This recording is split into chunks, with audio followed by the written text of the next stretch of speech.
حدیث نمبر 963 باب ما جاء فی الحث علی الوصیۃ،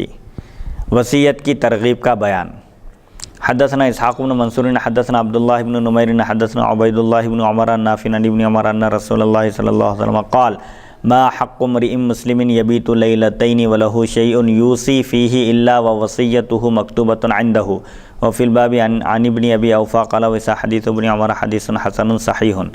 حضرت ابن عمر رضی اللہ عنہما سے روایت رسول اکرم صلی اللہ علیہ وسلم نے ارشاد فرمایا کسی مسلمان کو یہ حق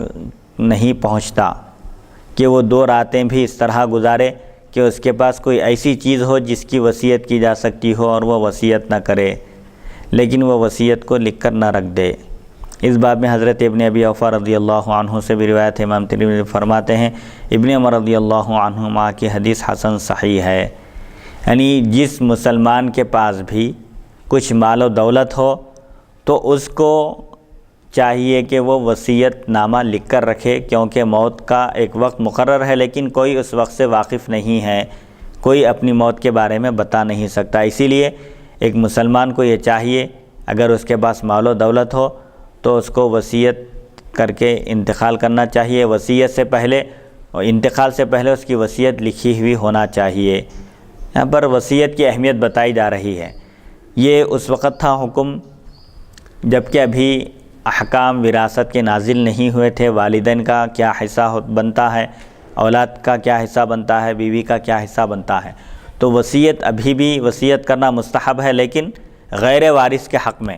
وارث جس کا شرعاً حصہ مقرر ہے اس کے حق میں اگر کوئی وصیت بھی کرے تو وصیت نافذ نہیں ہوگی، وصیت باطل ہو جائے گی، اس کا کوئی اعتبار نہیں ہوگا، باطل یعنی ختم ہو جائے گی، اس کا کوئی اعتبار نہیں رہے گا۔ ہاں البتہ ایسا شخص جس کا کوئی حصہ شرعاً مقرر نہیں ہے اس کے حق میں اگر کوئی وصیت کرنا چاہے، تاکید کرنا چاہے مال کے بارے میں تو کر سکتا ہے، لیکن پورے مال کی وصیت نہیں کر سکتا، 1/3 سے کم وصیت کرنا چاہیے۔ تو اس 1/3 سمجھے، ہاں 1/3 بہت زیادہ ہے فرمایا حضور اس کو بھی۔ بہرحال یہ ایک وراثت سے تعلق رکھنے والا مسئلہ ہے، علم الفرائض بھی اس کو کہا جاتا ہے کہ جب کسی شخص کا انتقال ہوتا ہے تو اس کے مال و دولت سے سب سے پہلے اس کی تجہیز و تکفین کے اخراجات پورے کیے جائیں گے، اس کی تجہیز اور تکفین ہوگی اسی کے مال سے، اور اس میں کوئی کمی زیادتی نہیں ہوگی، اسراف بھی نہیں کیا جائے گا، کفن متوسط درجے کا دیا جائے گا، تجہیز اور تکفین اس کا سب سے پہلا حق ہے۔ پھر اس دوسرے نمبر پر اگر اس کے ذمے قرض ہیں، مہر بھی قرض میں داخل ہے، اگر مہر ادا نہیں کیا تھا تو اس کے مال سے مہر ادا کیا جائے گا، اگر کسی کا قرضہ باقی ہے تو وہ قرض بھی ادا کیا جائے گا۔ پھر تیسرے نمبر پر ثلث مال میں سے اس کے کل مال کے 1/3 حصے میں وصیت جاری کی جائے گی اگر وصیت کیا تھا تو۔ چوتھے نمبر پر پھر ورثہ کے درمیان حسب قواعد شریعت تقسیم عمل میں آئے گی، بیوی ہے، اولاد ہے، اس کی والدین ہے تو ان کو جو حصہ مقرر ہے وہ حصہ ملے گا۔ تو اس حدیث شریف میں وصیت کی اہمیت بتائی جا رہی ہے کہ اگر کسی مسلمان کے پاس مال و دولت ہو، کسی مسلمان کو اللہ تعالیٰ نے مال و دولت سے سرفراز فرمایا ہے تو اس کو وصیت نامہ لکھ کر رکھنا چاہیے احتیاطی طور پر، کہ اگر اچانک موت آ جائے تو اس کو وقت نہیں ملتا کہ وہ اس میں وصیت کر سکے، خیر کے کاموں کی یا کسی غیر وارث کے حق میں کچھ عطا کرنے کی وصیت اگر کرنا ہے تو اس کو لکھ کر رکھنا چاہیے۔ اور اس میں اس بات کا بھی لحاظ رکھا جائے گا کہ ورثہ کو محروم کرنے کی نیت نہیں ہونا چاہیے۔ ورثہ کو محروم کرنے کی نیت سے اگر کل مال کی وصیت کر دے غیر وارث کے حق میں تو وہ قابل قبول نہیں ہوگی۔ استاد محترم مفسر قرآن حافظ قاری سید محمد عبد القادر الحسینی جیلانی پاشا قبلہ حفظہ اللہ فرماتے ہیں کہ ایک حدیث مبارکہ ہے، حضور اکرم صلی اللہ علیہ وسلم ارشاد فرماتے ہیں ایک مرد اور عورت یعنی زندگی بھر اللہ تبارک و تعالیٰ کی عبادت کرتے ہوئے، اطاعت کرتے ہوئے، نماز روزے کی پابندی کی اور سب تمام احکام پر عمل کیا، اور اس طرح کرتے کرتے ان کی عمر 60 سال ہو گئی، یعنی اسی میں وہ لوگ ضعیف ہو گئے۔ اگر مرتے وقت انہوں نے وصیت میں کسی کو نقصان پہنچایا، یعنی جس کا حق تھا اس کو نہیں دیا، نقصان پہنچا کے حق چھین کر وہ دوسروں کو دے دیا، جی اس کو دینے کا تھا، اس کے بجائے دوسروں کو دے دیا، تو اللہ کے رسول صلی اللہ علیہ وسلم ارشاد فرماتے ہیں کہ ان کا ٹھکانہ جہنم میں، دوزخ میں جائیں گے، جی جبکہ 60 سال اللہ کی عبادت، اطاعت، نیکی میں ان کی گزری، گناہوں سے وہ لوگ جو ہیں اپنے آپ کو اللہ کی مدد سے محفوظ رکھے، لیکن مرتے وقت وصیت میں انصاف نہیں کیے۔ حضور فرماتے ہیں 60 سال عبادت کرنے کے بعد بھی وہ لوگ جہنم میں جائیں گے۔ تو اتنی اہمیت وصیت کی بتائی گئی۔ جی، بہرحال قرآن مجید میں بھی وصیت کی تاکید آئی ہے کہ اس سے وصیت کا استحباب ثابت ہوتا ہے کہ وصیت کر کے انتقال کرنا مستحب ہے، اسی لیے اس میں غفلت نہیں کرنا چاہیے، جب بھی موقع ملے فرصت کے ساتھ تحریر میں لا کر اس کو وصیت کر کے انتقال کرنا چاہیے۔ البتہ جو ورثہ ہیں شرعی اعتبار سے جن کا حصہ قرآن مجید میں احادیث شریفہ میں بیان کیا گیا ہے، ان کے حق میں وصیت کرنے کی ضرورت نہیں ہے، اگر کوئی کر بھی دے تو اس وصیت کا کوئی اعتبار نہیں ہوگا، شریعت کے حساب سے جو ان کا حصہ بنتا ہے اتنا حصہ ان کو ضرور ملے گا۔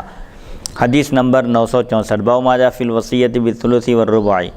تہائی اور چوتھائی مال کی وصیت۔ کتنے مال کی وصیت کی جائے گی؟ کل مال کی وصیت باطل ہے، آدھے کی بھی نہیں ہوگی بلکہ 1/3 کی 1/3 وصیت ہوگی، اس کو بھی حضور فرمائے کہ 1/3 بھی زیادہ ہے، اس لیے فقہا فرماتے ہیں کہ 1/3 سے بھی کم مال کی وصیت کرنا جائز ہے۔ اس سے پہلے امام اس کا باب کون سا بندہ وصیت کے بعد؟ وصیت کی ترغیب، اس سے پہلے بیمار کے لیے پناہ مانگنے کا بیان، یعنی یہ وصیت میں جو شروع وصیت کی ترغیب۔ وصیت کی حدیث نمبر 964، حدثنا قتيبة حدثنا جرير عن عطاء بن السائب عن ابي عبد الرحمن السلمي عن سعد بن مالك قال عادني رسول الله صلى الله عليه وسلم وانا مريض فقال اوصيت؟ قلت نعم، قال بكم؟ قلت بمالي كله في سبيل الله، قال فما تركت لولدك؟ قال هم اغنياء بخير، فقال اوصي بالعشر، قال فما زلت ناقصه حتى قال اوصي بالثلث والثلث كثير، قال ابو عبد الرحمن فنحن نستحب ان ينقص من الثلث لقول رسول الله صلى الله عليه وسلم والثلث كثير، وفي الباب عن ابن عباس قال وسا حديث سعد حديث حسن صحيح وقد روي من غير وجه وقد روي عنه كبير ويروى كثير، والعمل على هذا عند أهل العلم، لا يرون أن يوصي الرجل بأكثر من الثلث ويستحبون أن ينقص من الثلث، وقال سفيان الثوري كانوا يستحبون في الوصية الخمس ودون الربع والربع دون الثلث والربع دون الثلث، ومن أوصى بالثلث فلم يترك شيئا ولا يجوز له إلا الثلث۔ حضرت سعد بن مالک رضی اللہ عنہ سے مروی ہے، فرماتے ہیں میں بیمار تھا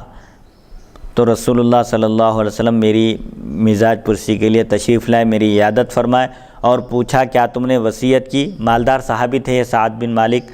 رضی اللہ عنہ، تو حضور صلی اللہ علیہ وسلم جب ان کی بیماری میں ان کی عیادت دریا ان کی خیر خیریت پوچھنے کے لیے تشریف لائے تو آپ نے پوچھا کیا تم نے وصیت کی؟ کیونکہ عام طور پر کبھی انسان انتقال کرنے سے پہلے بیمار ہو جاتا ہے اور کسی بیماری میں بچنے کے آثار دکھائی نہیں دیتے، بچنے کی کوئی امید نہیں رہتی، تو ایسی صورت میں اندازہ ہو جاتا ہے، تو حضور صلی اللہ علیہ وسلم نے بھی ان سے پوچھا کیا تم نے وصیت کی؟ تو میں نے عرض کیا ہاں یا رسول اللہ صلی اللہ علیہ وسلم میں نے وصیت کر دی ہے اپنے مال کی۔ تو آپ صلی اللہ علیہ وسلم نے فرمایا کتنے مال کی وصیت کی؟ تو میں نے عرض کیا میں نے اپنا تمام مال اللہ تعالیٰ کے راستے میں دینے کی وصیت کر دی ہے، پورے کا پورا مال میرے انتقال کے بعد اللہ کی راہ میں خرچ کیا جائے گا، غریبوں، محتاجوں اور مسکینوں کی اس کے ذریعے دینی اور رفاہی کاموں میں اس کو خرچ کیا جائے گا، غربا، فقراء اور یتیموں کی اس سے مدد کی جائے گی۔ میں نے عرض کیا کہ میں نے کل مال کی وصیت کر دی ہے، تو آپ صلی اللہ علیہ وسلم نے پوچھا اولاد کے لیے کیا چھوڑا؟ تمہارے جو بچے ہیں، بیوی بچے ہیں، ان کے لیے کیا چھوڑے تم؟ پھر جب پورا مال اللہ کی راہ میں دے رہے ہو تو پھر ان کے لیے کیا ہے؟ تو وہ کہنے لگے وہ مالدار ہیں، اللہ کے فضل سے وہ سب کے سب بے نیاز ہیں، مالدار ہیں، صاحب ثروت ہیں۔ تو حضور صلی اللہ علیہ وسلم نے فرمایا 10ویں حصے کی وصیت کرو، کل مال کی وصیت مت کرو، اللہ کی راہ میں دینا ہے، یہ اچھی چیز ہے، لیکن اولاد کے لیے بھی کچھ چھوڑنا چاہیے تاکہ وہ لوگوں کے آگے ہاتھ نہ پھیلائیں، ایسی نوبت نہ آ جائے کہ اولاد کھانے پینے کے لیے محتاج ہو یا تنگ دستی کا شکار ہو اور لوگوں کے سامنے ان کو ہاتھ پھیلانے کی نوبت آ رہی ہو، ایسا نہیں ہونا چاہیے۔ لہٰذا کل مال کی وصیت کرنے کے بجائے مال کے 10 حصے کرو اور اس میں سے 10ویں حصے کی وصیت کرو۔ حضور صلی اللہ علیہ وسلم نے فرمایا 10ویں حصے کی وصیت کرو۔ حضرت سعد فرماتے ہیں میں متواتر کم سمجھتا رہا، 10واں حصہ بہت کم ہے مال کا، میں مسلسل اس سلسلے میں درخواست کرتا رہا یہاں تک کہ آپ صلی اللہ علیہ وسلم نے فرمایا اس میں اضافہ کرنا ہی چاہتے ہو تو ٹھیک ہے، تیسرے حصے کی وصیت کرو، 1/3 کی وصیت کرو، اور 1/3 بھی یہ بہت ہے، بہت زیادہ ہے۔ مال کے 3 حصے کر کے 1 حصے کی تم اللہ کی راہ میں وصیت کر دو، تاکید کر دو کہ 1 حصہ اللہ کی راہ میں خرچ کیا جائے۔ اب اس کا جو بھی مصرف ہوگا، جیسے دینی مدارس ہیں، دینی رفاہی کام ہے، غربا اور فقراء کی مدد ہے، غریب بچیوں کی شادی کا مسئلہ ہے، بہرحال جو بھی سماج میں مسائل ہیں، دینی اور ضروری کام، غربا اور فقراء کی مدد، خاص طور پر رشتہ داروں کی مدد ہے، تو اس کا بھی خیال رکھنا چاہیے۔ یہاں تک کہ آپ صلی اللہ علیہ وسلم نے فرمایا کہ 1/3 کی وصیت کرو اور 1/3 بھی بہت ہے۔ ابو عبد الرحمن فرماتے ہیں ہم تیسرے حصے سے کم دینا مستحب سمجھتے تھے۔ حضور صلی اللہ علیہ وسلم نے فرمایا کہ 1/3 کی وصیت کرو اور 1/3 بھی بہت زیادہ ہے، تو اسی لیے فقہا فرماتے ہیں کہ غیر وارث کے حق میں جب وصیت کی جا رہی ہو، چاہے رشتہ داروں کے لیے وصیت کی جائے یا مسجد کی تعمیر کے لیے وصیت کی جائے یا مدرسے کو دینے کے لیے وصیت کی جائے یا کسی بھی دینی رفاہی ملی کاموں کے لیے اگر وصیت کی جائے تو 1/3 سے کم ہونا چاہیے۔ اس باب میں حضرت ابن عباس رضی اللہ عنہما سے بھی روایت منقول ہے۔ امام ترمذی فرماتے ہیں سعد رضی اللہ عنہ کی حدیث حسن صحیح ہے اور یہ کئی سندوں سے مروی ہے، اور اس میں ایک چیز بتا رہے ہیں کہ وَالثُّلُثُ کثیر، کثیر کا بھی لفظ آیا اور کبیر کا لفظ بھی آیا ہے۔ دونوں معنی بھی ہو سکتے ہیں کہ ثلث بہت زیادہ ہے، بہت بڑا حصہ ہے یہ، اور ایک معنی یہ بھی ہو سکتا ہے کہ تہائی بہت زیادہ ہے، چونکہ اس زمانے میں غیر منقوط حروف ہوا کرتے تھے، نقطے نہیں لکھے جاتے تھے، تو کبیر اور کثیر کو لکھنے کا ایک ہی نہج ہے۔ اب بعد میں پھر نقطوں کی ایجاد ہوئی سمجھنے کے لیے اجمیوں کے، ورنہ عرب کو نقطوں کی بھی ضرورت نہیں تھی۔ بہرحال روایتوں میں کبیر کا لفظ بھی آیا ہے اور کثیر کا بھی، دونوں قسم کے الفاظ مروی ہیں اور معنی اور مفہوم میں کوئی زیادہ فرق نہیں ہے۔ اور اس حدیث شریف پر علماء کا عمل ہے کہ آدمی 1/3 سے زیادہ کی وصیت نہ کرے۔ پہلے تو وارث کے حق میں وصیت کرنا باطل ہے، درست نہیں ہے، اور دوسری بات اگر کوئی وصیت کر بھی دے تو اس وصیت کا کوئی اعتبار نہیں ہے۔ البتہ جس کا شرعاً حصہ مقرر نہیں ہے اس کے لیے وصیت کی جا سکتی ہے، اور وصیت میں بھی اس بات کا لحاظ رکھا جائے کہ 1/3 سے 1/3 سے زیادہ وصیت نہ کرے، اور 1/3 سے کم کی وصیت علماء کے نزدیک مستحب ہے۔ سفیان ثوری فرماتے ہیں لوگ وصیت میں 5ویں حصے کو 1/4 حصے سے اور 1/4 کو 1/3 سے اچھا سمجھتے تھے۔ جس نے تیسرے حصے کی وصیت کی اس نے کچھ نہیں چھوڑا، ثلث کی وصیت کی ہے تو کچھ نہیں بچے گا، اس کے لیے صرف 1/3 کی وصیت ہی جائز ہے۔ اگر کوئی مثال کے طور پر 1/3 سے زیادہ کی بھی وصیت کر دے تو شریعت میں 1/3 حصہ ہی اس کے لیے نافذ کیا جائے گا، 1/3 حصے میں ہی اس کی وصیت قابل قبول ہوگی، نافذ کیے جانے کے قابل رہے گی۔ مثال کے طور پر اگر کوئی اپنے آدھے مال کی وصیت کر دے غیر وارث کے لیے تو آدھا مال نہیں دیا جائے گا بلکہ 1/3 اس کو دیا جائے گا۔